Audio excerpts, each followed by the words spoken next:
It all began when I was about 8 years old. It started with the realization, or at least the awareness of my existence.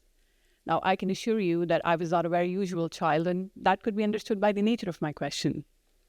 What kept me engaged was not my existence, but my purpose in life, the reason why I was created after all. My mother would try in all her attempts to provide me with a satisfactory answer based on her abilities and keeping my tender age in mind. Yet her answers did not seem to convince me at all. So I began to embark on the journey of the unknown and the unseen. In fact, the right way to say it would be, I became determined to find my purpose in life. And the fear of the unknown was soon taken over by the will to explore and make it known. Although I enjoyed activities like most kids my age did, but my curious mind would remain occupied with the big questions. In my attempts to share the train of thought with my counterparts, I came to realize that most did not think like I did, or were not concerned with the matters that kept me on hold from time to time. School was the worst of all. Although I loved going to school and never missed a day of learning, but my curious mind was failed for being satisfied. The monotonous way of learning things where reasoning was hardly encouraged. In fact, all the way until high school, I had come to accepting the fact that something was absolutely wrong with me. Nobody would question things. They would simply accept them. Not that everything needs questioning, but they were barely curious about anything in life. It is as if somehow the spark of life was missing. Although I was miserable behind those four walls, but my mind was expanding. I was greatly fascinated by two great scientists, Thomas Edison and Albert Einstein. What greatly fascinated me about them was that they had contributed to the world in some great way, making sense of the unknown paths of their lives. But this led to another rising question: how did I know what my purpose in life is after all? I did not know where to go, where to begin, who to ask, the steps to follow. There was no map, no route, just a goal. I was also very introspective in nature. I would reflect on my internal and external world in a very objective manner, connecting dots and patterns from time to time, learning and analyzing them. With time, I had come to identifying this internal voice in me, the voice of my heart. The more I listened, the louder it became. All these great change makers, these social reformers, scientists, inventors, all those who had transformed the human civilization with their great work, and the world had followed them, had all listened to the voice of their heart. They had listened to themselves when the world had spoken otherwise. The voice that I'm referring to is our call, our intuition that guides us, and we all have it, each and every one of us.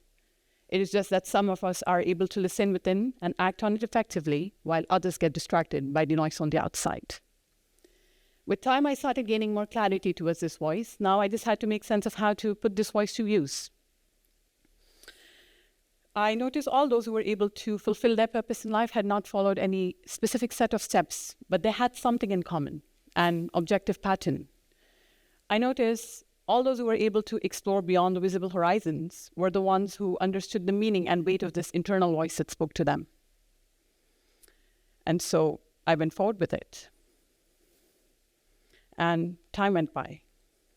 And with time, I started to realize that this internal map was somehow maybe connected to the external route of our life. And perhaps our purpose in life was to be guided by the interconnection between the two. I thought to myself one day while I was sitting and learning chemistry, in fact, the skills that we acquire, the hobbies and habits that we cultivate or indulge in, are like small dots of a gigantic web, connecting with each other for something bigger, for something greater. This was the foundation of my story. But there is one more foundation, and without it, things go incomplete. It is the foundation of science. Now, the beautiful and empirical nature of science led to extraordinary discoveries. As a result, the laws and theories that then are placed forward become our guidelines through which we navigate and make sense of our universe and all that it contains. Because a greater phenomena comprises of many simple phenomena coming together and playing with each other in the bigger picture. As a result, the foundation is always the starting point, always. Now, the Big Bang Theory states that the universe came into existence about 14 billion years ago. It started with the explosion of a tiny fireball, and after this explosion, matter was created, atoms were formed, and that led to the formation of our universe and all that it contains. So, the atom is the foundation point. To make things simple, let's assume that an atom is circular, and it is within the circle that the magic lies. Like the strings of a spider's web, all merging towards the center point. and from this central point, all extending outwards. Great, let's resume back to our story now. By the time I started gaining this internal clarity, I came to realize that I had developed a deep passion for medicine. A desire ignited in the initial years of my life had now turned into a flame. To help out and reach the most deserving and poor people in the poorest parts of the world, and I went forward with it. I started working in and out, tried for 3 years in a row, but never made it. By the 4th year, I gave up. There was always some block in the way. It was either my mother's health or some financial hurdle.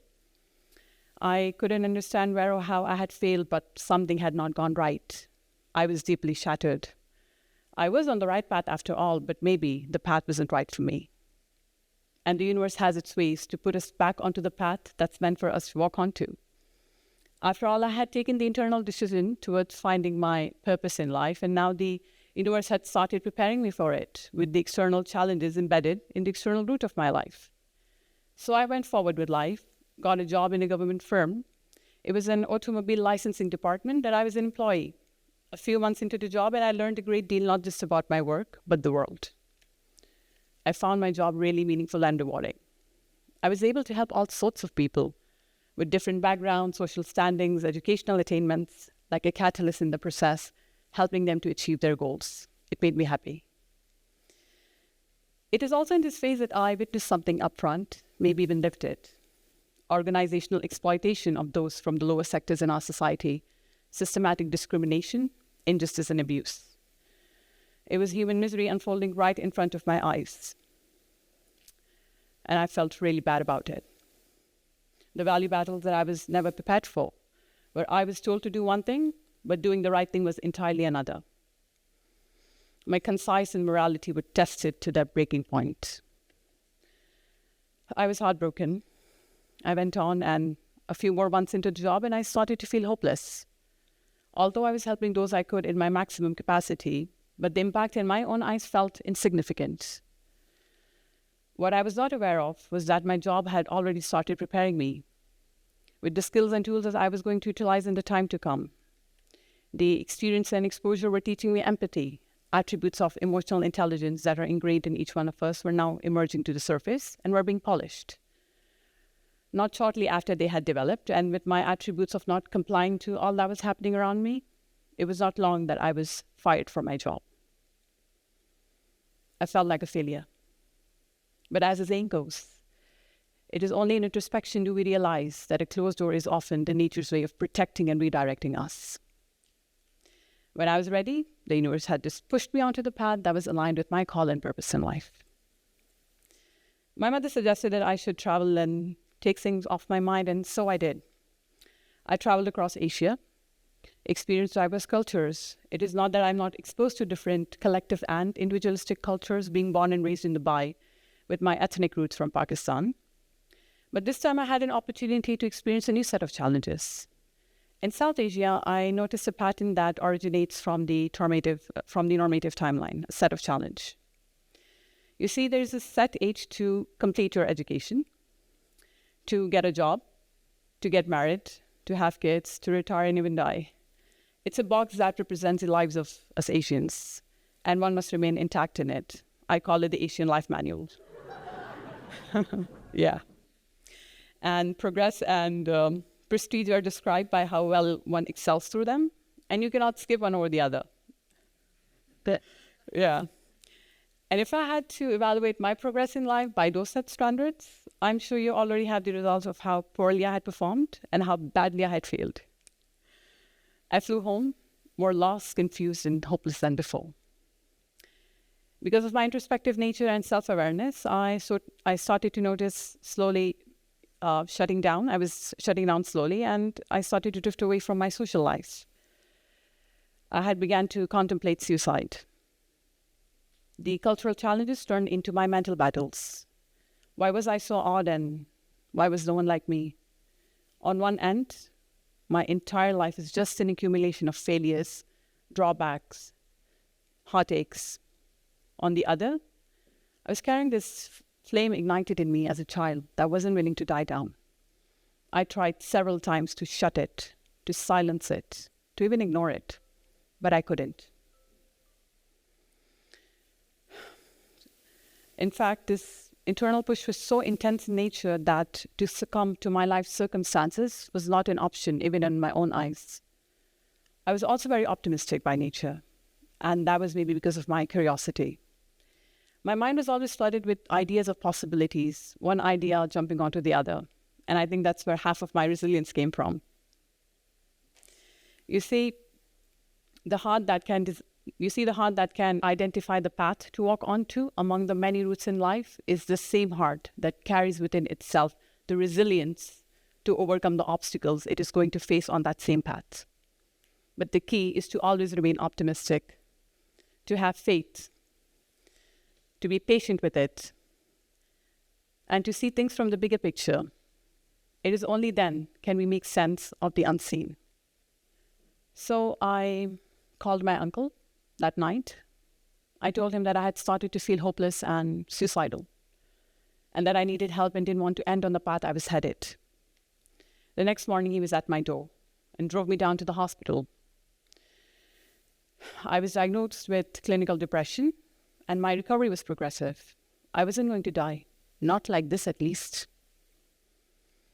When I was recovering, the desire to learn and create a difference in the lives of others resurfaced again. My mind was in a state of a chaos.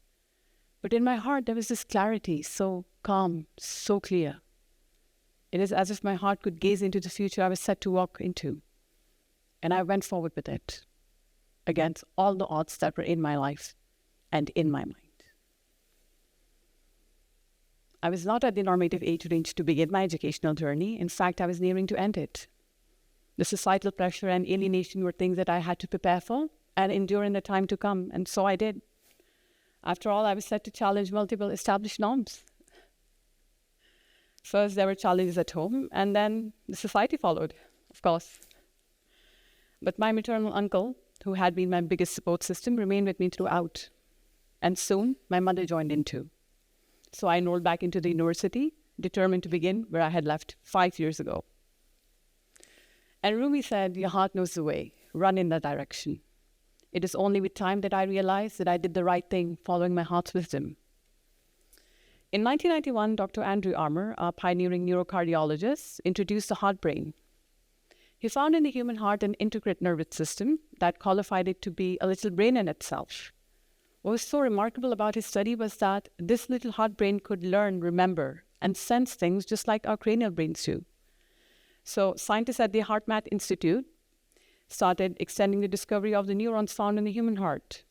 And they found something known as the heart's intelligence or heart's wisdom, and people could access it from time to time. This could only mean one thing. All those in the human history who were able to access their heart's wisdom were the ones who could see their path while others could not. It gets even more interesting now. We're going to start connecting the internal map with the external route, but before we do that, we're going to go back to our foundation of science.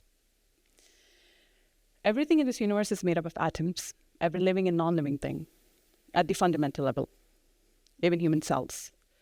And atomic physics states that subatomic particles are always in motion, and anything in motion has energy. So at any given point of time, it must be that we are actively generating energy. You see, I was as intrigued as most of you when I first came across the law of attraction, where our thoughts have a frequency that could be released to be received with an outcome. It was physicist Max Planck who laid the foundation behind the workings of this. The matrix, he calls it, a web which connects everything by a field of energy. Everything that is visible and invisible are part of this web. So let's assume at the foundation, we're all energy, all connected and immersed with other greater forms of energy in the universe. And the last bit. Dr. Roland McCarthy, a leading scientist and psychophysiologist who investigates the relation between human and geomagnetic fields, found in his study that the human physical heart was connected to a field of energy that could receive information about an event before it is set to take place. All this could mean something, after all. It means that this internal voice that our hearts carry, that originates from our heart's wisdom, the resilience and guidance that is a part of our heart, as it is set to embark on the external route towards our purpose in life, must all be interconnected with each other. It is how well we understand, connect, and implement this knowledge. Because if there's an internal map, there has to be an external route. As a result, all these desires that are ignited in our heart for greater things in life, for purpose in life, could only be if there's a possibility on the outside. But it is how well we hear and identify this voice and how far we're willing to walk with it. And this part of my story is called Making Sense of It All. The challenges and experiences in my life formulated me into the person I was always meant to be. I began my journey in psychology, and that led to, it gave me the foundation for all the experiences I had prior in my life. The value battles that I had in my life taught me the importance of holding on to my values, even if it meant standing alone. The cultural battles taught me the importance of liberation. They taught me that I didn't have to fit in any box. I just had to outgrow and bloom in mine. The mental battles taught me that to have faith and to rely on those I love in times of doubt. You see, those who will love us for who we are on the inside. Our circumstances may change on the outside, but what matters is what remains within. My values as a change maker also came to life. I was an undergraduate student. I remember having a conversation with the faculty, and we shared about how we could all contribute towards making a difference in the lives of others. The next day I was back at her office and we launched our first philanthropic project in 24 hours. It went throughout my student life, and each year the number of volunteers only exceeded to the point that it got difficult for us to accommodate them. And I don't think it is ever going to stop. This is my team. We were active even during COVID, and that's one of the, that's me and the other founder of the project, Dr. Zaki Ansari. You see, in my life, I met all sorts of people. There were those who taught me, those who inspired me. Some of them challenged me, and there were those who nurtured me. Some were my great teachers, others were my great friends. Some were members of my family, and others were strangers at hand. When I was still an undergraduate student, I remember attending a conference of psychology, and that had the most profound impact on my life. There were all these great pioneers sharing their extraordinary work with the world. And I thought to myself, someday I too will share my work with the world. I too will share my knowledge. And today I stand right in front of you, fulfilling my purpose in life, in serving others, helping to find their voices, just like I found mine. Thank you.